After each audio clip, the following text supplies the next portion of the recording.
7 coisas que a Bíblia condena e muitos cristãos fazem diariamente nas suas vidas. Muitas das vezes por ser negligenciado o ensino no seu púlpito e muitas das vezes por falta de conhecimento bíblico, de estudo bíblico. E muitas das vezes por a pessoa ainda não ter nascido de novo, ter entrado na igreja e não ter a experiência do novo nascimento, uma vida agora em glorificação a Deus. Eu sou Romildo Marvila Júnior e neste vídeo iremos abordar estas 7 coisas que a Bíblia condena. E se você pratica alguma delas, pare imediatamente e volte para as Escrituras. A primeira é fofoca. Muitos crentes têm fofocado, têm falado de maneira que não glorifica o nome de Deus todos os dias. Muitas das vezes usa o argumento dizendo, eu não estou falando mal da pessoa, mas acaba falando mal e acaba ferindo o irmão e às vezes trazendo inverdades, coisas que não condiz com a realidade. A fofoca é um mal que muitos cristãos têm praticado e têm tentado trazer para si que eles não estão falando fofoca, apenas transmitindo uma informação. A Bíblia condena a fofoca, o mexeriqueiro, e nós podemos alertar os cristãos: pare de contar fofoca, de ser fofoqueiro no meio da igreja. E o primeiro texto que nós podemos citar é em Provérbios 11:13, que diz: o mexeriqueiro revela o segredo, mas o fiel de espírito o mantém em oculto. Em Efésios, no capítulo 4, no versículo 29, diz: não saia da sua boca nenhuma palavra torpe, e unicamente o que for bom para edificação, conforme a necessidade, e assim transmita graça aos que ouvem. Muitas pessoas que se dizem cristãs têm uma língua venenosa, que conta fofoca, que fala mal dos irmãos, que não condiz com as boas novas do Evangelho. É por isso que você deve rever o seu conceito. Será que eu estou sendo um fofoqueiro, disseminando mentiras no meio da igreja? Você deve rever os seus conceitos para saber se aquilo que você tem falado tem glorificado o nome do Senhor. Se as informações que você tem transmitido, se não são fofocas e você quer colocar outro nome como informações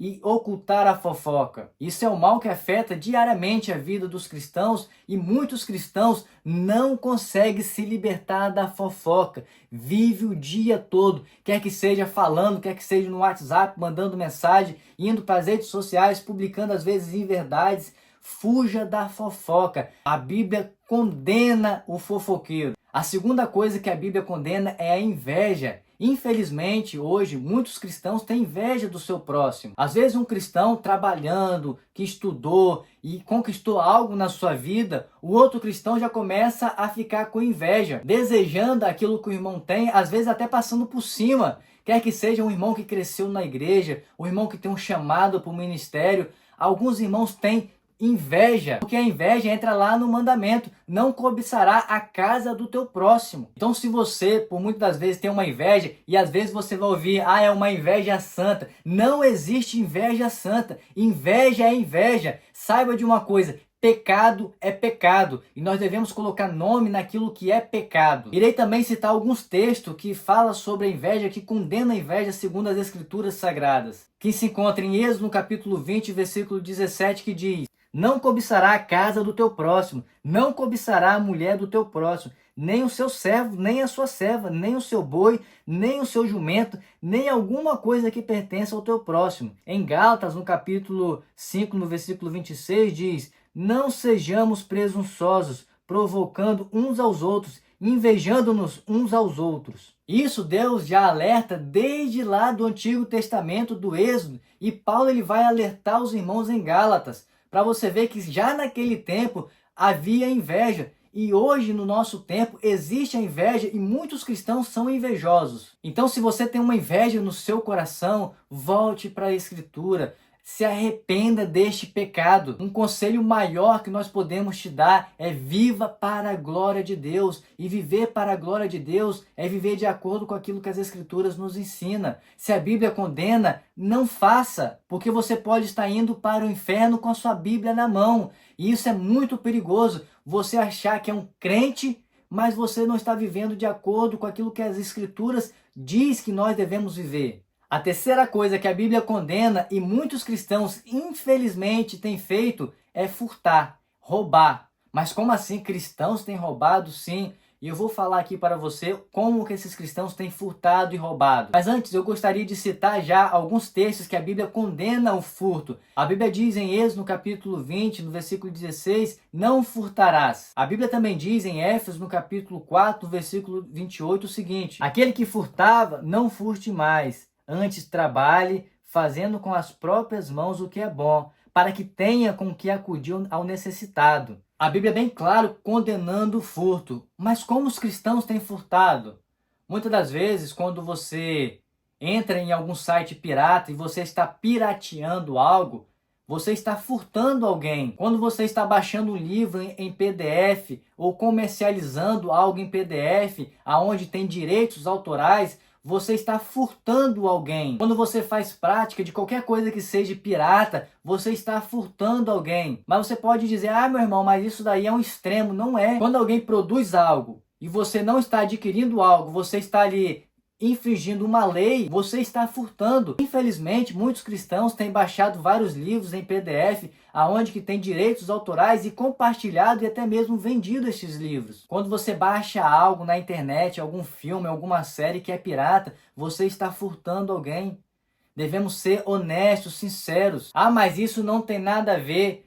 Olha, as raposinhas, elas entram para devastar toda a colheita. Pequenos pecadinhos devastam a vida do crente. Então devemos saber que muitos crentes têm furtado e às vezes nem sabem que estão furtando porque não é pregado no púlpito das suas igrejas, não olha as escrituras, não vive de maneira correta para a glória de Deus. A quarta coisa que infelizmente muitos cristãos têm feito é praticar o orgulho. Infelizmente, muitos cristãos são orgulhosos, não descem do seu patamar e às vezes nem exercem o perdão porque não abrem mão do seu orgulho. São orgulhosos, presunçosos. E sabemos que o homem ele é depravado, que o pecado está entranhado no homem. O Espírito Santo foi selado em nós e está trabalhando a cada dia em nós para que nós recebamos um corpo glorificado. Estamos em progresso, em santificação a Deus. Mas tendo conhecimento, nós devemos deixar o orgulho de lado, porque as Escrituras condenam o orgulho. Quando somos orgulhosos, deixamos de confiar em Deus e de depositar a nossa esperança em Deus. As Escrituras dizem em Provérbios, no capítulo 16, no versículo 18, o seguinte: a soberba precede a ruína e a timidez do espírito a queda. Em Tiago, no capítulo 4, no versículo 6, diz o seguinte: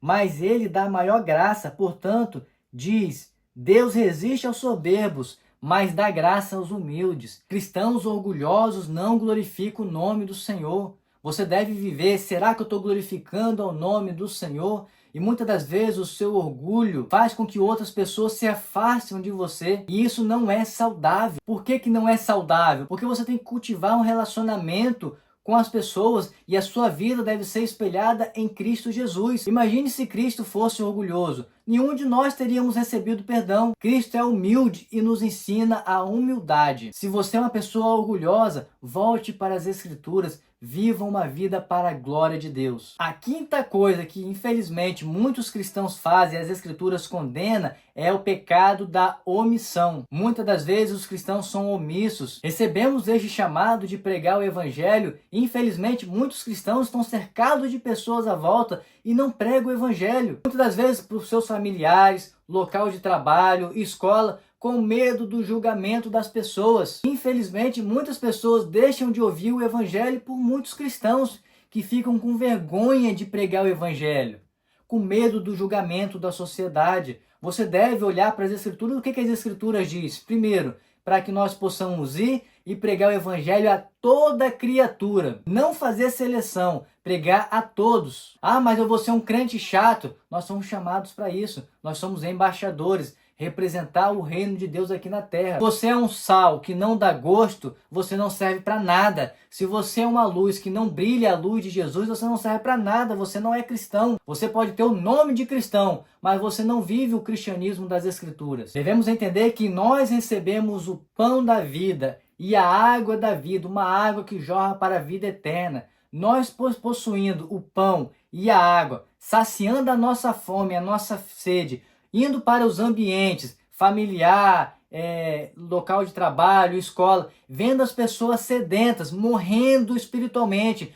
precisando de Cristo, nós vamos pegar este alimento e ocultar para nós, ser omisso de não entregar para as pessoas. Isso é um pecado gravíssimo. Devemos pregar o Evangelho. A nossa vida deve ser pautada na missão de pregar o Evangelho. A missão de pregar o Evangelho não é simplesmente para missionários, para evangelistas, para o pastor, não. É para todo cristão. Se você é cristão e é omisso muitas das vezes, eu quero te dar um conselho. Volte para as Escrituras. Viva para a glória de Deus. Abre a sua boca. Seja um atalaia. Anuncie o reino dos céus, porque o reino dos céus está próximo. Não oculte a mensagem do Evangelho com vergonha, porque Paulo ele vai começar Romanos dizendo: eu não me envergonho do Evangelho que há em Cristo Jesus. Ele também vai dizer em Gálatas que ele não procura agradar ao homem, mas sim a Deus que está no céu. Esta deve ser a nossa vida, pautada nas Escrituras, pautada em Cristo. A sexta coisa que infelizmente muitos cristãos fazem é o pecado da idolatria. Está também em um dos mandamentos, mas infelizmente muitos cristãos têm idolatrado as coisas deste mundo. E algumas pessoas vão falar: não, mas eu não sou idólatra, eu sou um cristão protestante, idolatria é coisa de católico romano,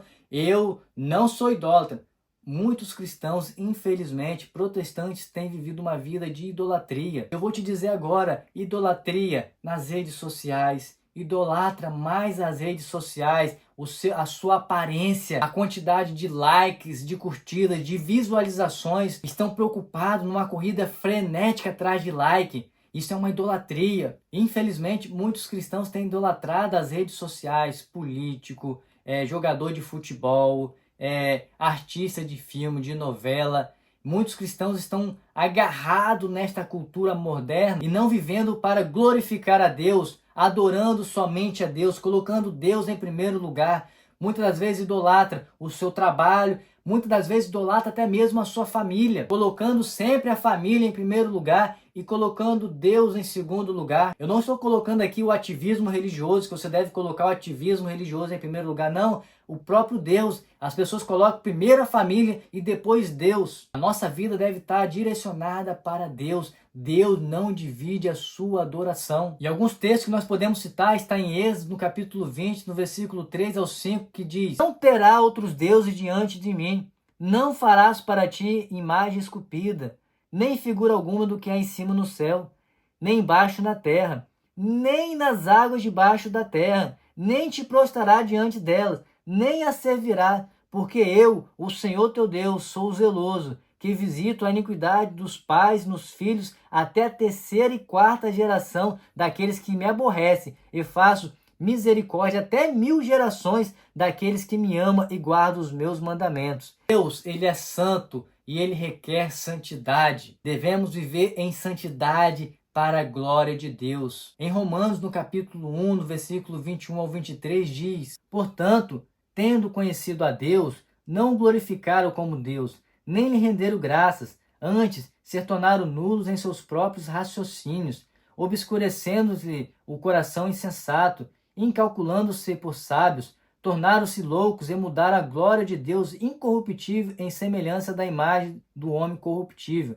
bem como aves, quadrúpedes e répteis. Em 1 João, no capítulo 5, no versículo 21, diz: filhinhos, guardai-vos dos ídolos. Então, muitas das vezes, os cristãos são levados a idolatrar algo e pensam que não é idolatria. Eu quero te dar um conselho: se você está fissurado, se você está em uma coisa e não está tendo tempo para Deus, colocando essa coisa em primeiro lugar, eu quero te dar um conselho: volte para as Escrituras, volte para Deus, viva para a glória de Deus. A sétima e última coisa que eu deixei para o final, infelizmente, muitos, mas muitos cristãos têm praticado o que é a mentira. A Bíblia diz que o pai da mentira é o diabo, e aquele que pratica a mentira é filho do diabo. Muitos cristãos têm contado a famosa mentirinha, pensando que a mentirinha é simplesmente algo que não importa. Contando uma piadinha que é uma mentirinha aumentada, o diabo está sorrindo. Você não está glorificando a Deus com essa mentirinha. Infelizmente, muitos cristãos têm contado essa mentirinha, achando que não há nada demais. Não, isso não vai fazer mal a ninguém. Mentira quando é pecado, é quando prejudica alguém. Não,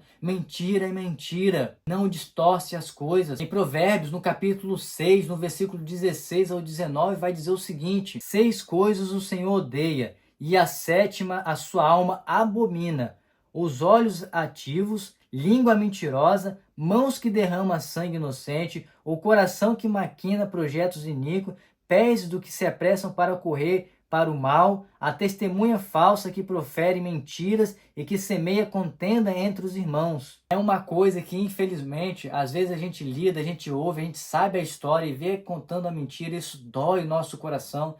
Isso dói na nossa alma. Imagine como Deus ele olha para as nossas vidas, vê crentes, pessoas que estão no meio da igreja, muitas vezes na liderança, contando mentirinha como se nada fosse. Não, mas é uma piadinha. Vem cá e posso contar. Não pode. Isso não é viver para a glória de Deus. Fuja da mentira, fuja do engano. Que na tua boca seja uma boca de glorificar o nome do Senhor, palavras que edificam o nome do Senhor.